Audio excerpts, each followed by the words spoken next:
What if the most powerful health tool in your kitchen is sitting quietly on your counter, covered in a cloth, waiting for you to understand it? It looks like a simple loaf of bread, but once you understand what is happening inside, you realize you are not holding bread at all. You are holding a living piece of nutrition, a piece of biology that has been working for you long before you take your first bite.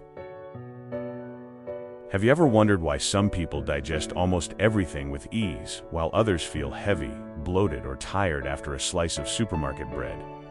The answer is often not in the grain. It is in the time that was skipped.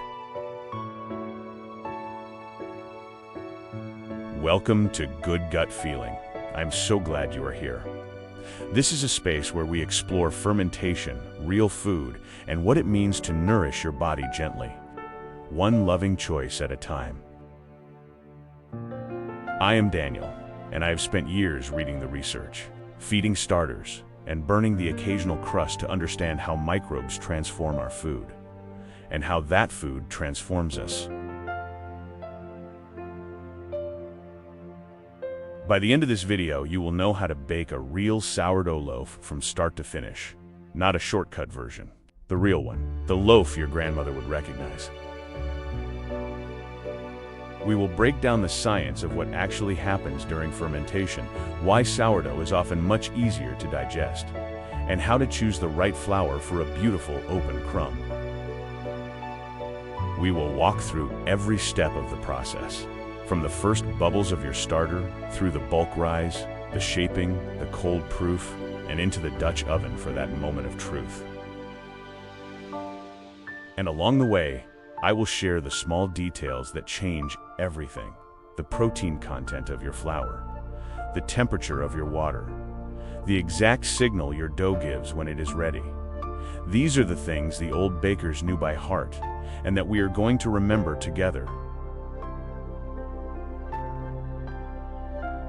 Most of the bread in the supermarket aisle has been rushed. Commercial bakers use a single industrial yeast strain designed to push a loaf from flour to plastic bag in under 2 hours. That speed has a cost. The grain barely has time to transform.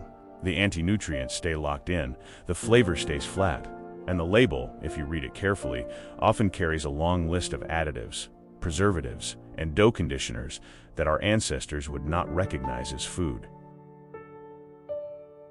Sourdough is the opposite. It is slow by design.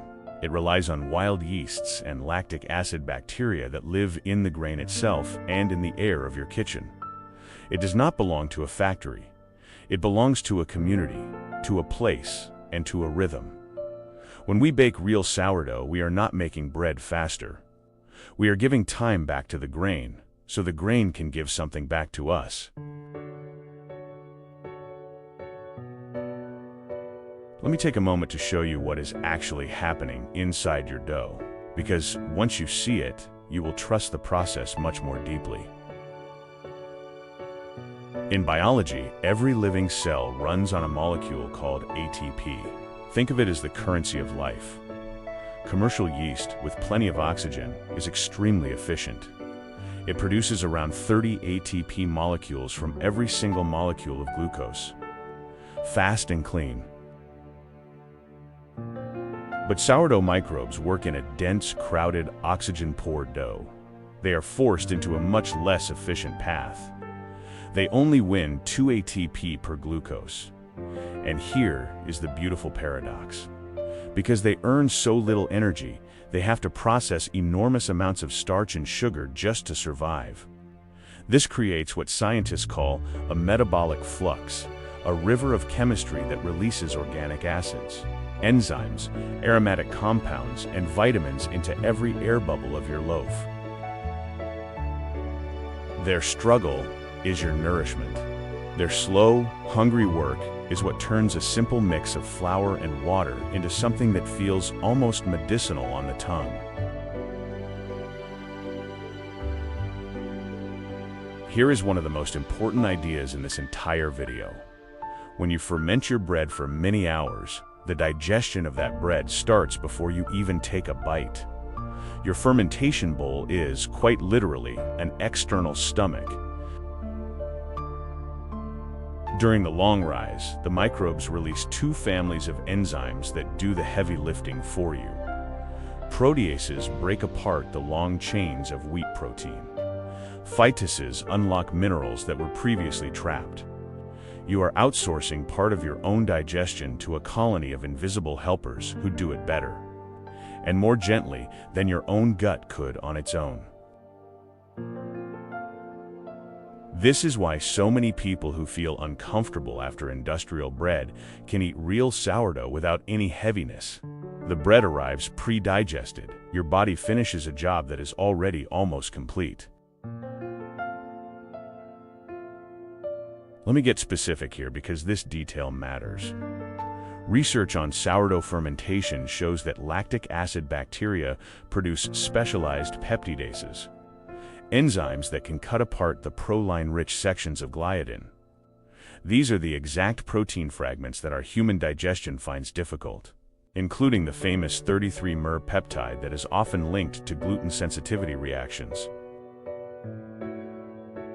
At the same time, long fermentation reduces FODMAPs, the small fermentable sugars that can cause bloating in people with sensitive digestion. It also lowers amylase trypsin inhibitors, proteins in wheat that are known to irritate the gut lining. The result is a loaf that many people with non-coeliac gluten sensitivity find much easier to tolerate. If you have quietly accepted that bread just does not sit well with you, I would gently invite you to try a long-fermented, high-quality sourdough and listen to your body. Many people are surprised. An important note: if you have celiac disease, sourdough is not safe for you. Celiac disease is an autoimmune condition, and the gluten reduction during fermentation is real but partial. It does not bring the bread below the legal gluten-free threshold. For celiac disease, certified gluten-free bread remains the right choice. This video is not medical advice, and if you have a diagnosed condition, please follow the guidance of your specialist. Grains carry a natural defense called phytic acid. It is a chelator, which means it binds to minerals like iron, zinc, magnesium, and calcium, and keeps them locked away from our absorption. Long sourdough fermentation activates the enzyme phytase. Phytase is the key that opens the lock. It frees the minerals so your body can actually use them. Studies show that the bioavailability of these minerals can be up to 60% higher in sourdough bread compared to fast-risen bread. Same grain, different preparation, completely different outcome. The same slow process also lowers the glycemic index of the bread. Because the bacteria have already consumed some of the starches, your blood sugar rises more gently after eating. Less insulin, fewer spikes, more stable energy through the day. And there is one more quiet gift. During fermentation, the microbes synthesize vitamins that were not even present in the original flour: folate, riboflavin, vitamin K2, which is essential for your bones and your blood vessels. You are eating a living multivitamin, built layer by layer by a community of microbes you cannot see. If there's one single factor that decides whether your bread climbs high and proud or settles flat and heavy, it is the protein content of your flour. This is the most important ingredient decision you will make today. Wheat protein is the raw material of gluten. When flour meets water and gets folded, those proteins link together into long, elastic chains. Think of them as the steel cables of a suspension bridge. They are what hold the gas bubbles that your wild yeasts produce during fermentation. Without a strong network, the gas escapes and the bread falls. For sourdough, you are looking for a protein content of at least 12 to 13%. 13 to 14% is even better, especially if you are still learning how your dough behaves. Flour with less than 10% protein, like pastry flour or cake flour, simply cannot hold a structure, no matter how perfect your fermentation is. You can find this information on the back of almost every bag. Look at the nutrition label. Find the protein value per 100 grams, and let that number guide your hand. In European shops, look for bread flour, strong flour, or Manitoba. French T65 or T80 is excellent for artisan loaves, with a good balance of protein and minerals. In the United States, bread flour or high-protein all-purpose flour will do beautifully. And please, whenever you can, choose organic. Grains grown on living soil carry a more diverse microbial population, more trace minerals, and far fewer pesticide residues. A healthy loaf starts with a healthy field. When you hold that bag of organic high-protein flour in your hands, you are already holding the foundation of a beautiful bread. Water's not just a filler. Our microbes are sensitive to chlorine and to heavy metals. If your tap water has a strong chlorine smell, leave a jug on the counter uncovered for 24 hours. The chlorine simply evaporates. Avoid distilled water because your microbes need the natural minerals. Filtered tap water or still spring water is usually perfect. Temperature is the hidden ingredient that most new bakers forget. A dough at 18 degrees Celsius, which is 64 Fahrenheit, moves slowly, like a diesel engine warming up. A dough at 30 degrees Celsius, which is 86 Fahrenheit, runs like a sports car, fast and sometimes out of control. For most sourdough, aim for water between 25 and 27 degrees Celsius, or 77 to 81 Fahrenheit. A simple probe thermometer changes everything. You go from guessing to knowing. Your starter is the heart of your bakery. It is a small living community of wild yeasts and lactic acid bacteria that you feed, listen to, and protect, almost like a pet. If you are starting from scratch, rye flour is your best ally. Rye is rich in enzymes and naturally hosts a lively microbial population. The starter will usually wake up within 5 to 7 days. The rhythm is simple. Mix equal weights of flour and water. Wait. Every 12 to 24 hours, take a small part of your culture and feed it with fresh flour and fresh water in equal parts. This is called a refresh. You are creating the conditions where the helpful microbes thrive and the unwanted ones get pushed aside. You will know your starter is ready when she doubles in volume within 8 hours after a feeding, smells softly of fresh yogurt, and shows a web of bubbles across the surface. That is your partner for the bread we are about to make. We start with Autolyse, which is nothing more than mixing the flour and water and walking away. No starter, no salt, just the base ingredients, resting together for 30 to 60 minutes. During this quiet rest, the flour absorbs the water completely, and the enzymes in the grain begin to build gluten on their own. You have not touched the dough, and yet it is already becoming stronger. This is the laziest and most powerful trick in bread making. After the Autolyse, add your active starter and your salt. Salt does two things. It strengthens the gluten, and it slows the fermentation slightly, which gives more control and more flavor. With wet hands, pinch and fold until the dough feels uniform. No heavy kneading. The dough will do most of the work for you over the next hours. Now we enter the bulk rise. This is the long fermentation where most of the magic happens. Expect 4 to 6 hours at room temperature depending on your kitchen. During the first 2 hours, we do a series of stretch and folds every 30 minutes. Wet your hands, lift one side of the dough gently upward and fold it over the middle. Turn the bowl a quarter turn and repeat. 4 folds per round. 4 rounds in total. You are not kneading. You are building layers, quietly, almost like folding sheets of paper. Each round makes the dough stronger and smoother. You can feel the transformation under your fingers. What started as a shaggy mass becomes soft, elastic, alive. How do you know when the bulk rise is done? The clock is only a guide. The dough is the real teacher. You are looking for a volume increase of 50 to 75%. Gentle doming at the edges and visible bubbles under the surface. Use the poke test. Flour your finger lightly and press about 1 centimeter or half an inch into the dough. If the hole bounces back immediately, the dough needs more time.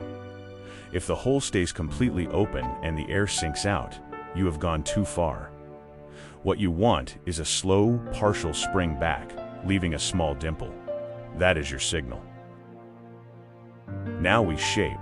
Tip the dough gently onto a lightly floured surface. Pre-shape it into a loose round and let it rest uncovered for 20 minutes. This is the bench rest, where the gluten relaxes before the final shaping. For the final shape, whether you want a round bowl or an oval batard, the key word is tension. Pull the dough toward you across the surface so the outside stretches tight, like the skin of a drum. That tight skin is what will hold the gas during baking. Place the shaped dough, seam side up, into a floured proofing basket. Rice flour works beautifully here because it does not stick. Now comes one of my favorite steps. We place the shaped dough in the fridge for 8 to 12 hours, sometimes even up to 24. This is called cold proofing or retardation. At around 4 degrees Celsius, which is 39 Fahrenheit, the wild yeasts slow almost to a stop. But the lactic acid bacteria keep working, slowly and patiently. This is where the deep, complex, slightly tangy flavor of real sourdough is born. The phytic acid keeps breaking down, the gluten keeps softening, and the dough becomes cold and firm, which makes scoring much, much easier. When you are ready to bake, preheat your oven to 250 degrees Celsius, which is 480 Fahrenheit, with a cast iron Dutch oven inside for at least 45 to 60 minutes. The pot needs to be radiantly, beautifully hot. Take your cold dough out of the basket, place it on a square of parchment, and score it in one smooth, confident motion with a very sharp blade, a lame if you have one. A simple sharp razor blade works perfectly. Hold it at around 30 degrees to the surface and cut about 1 centimeter deep, or half an inch. The confident cut is what creates the beautiful ear on your crust. Lift the dough into the hot Dutch oven by the corners of the paper and close the lid. For the first 20 minutes, the trapped steam from the dough itself keeps the crust soft so your bread can expand to its full potential. This is the oven spring, and it is one of the most satisfying things you will ever watch through an oven window. After 20 minutes, remove the lid. Lower the temperature to 220 degrees Celsius, which is 425 Fahrenheit. For another 20 to 25 minutes, the Maillard reaction takes over.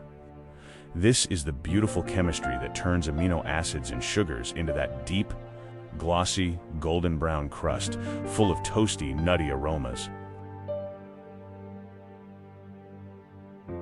When you pull the bread out, you are not done yet. The hardest step of the whole recipe is waiting. The loaf is still cooking inside.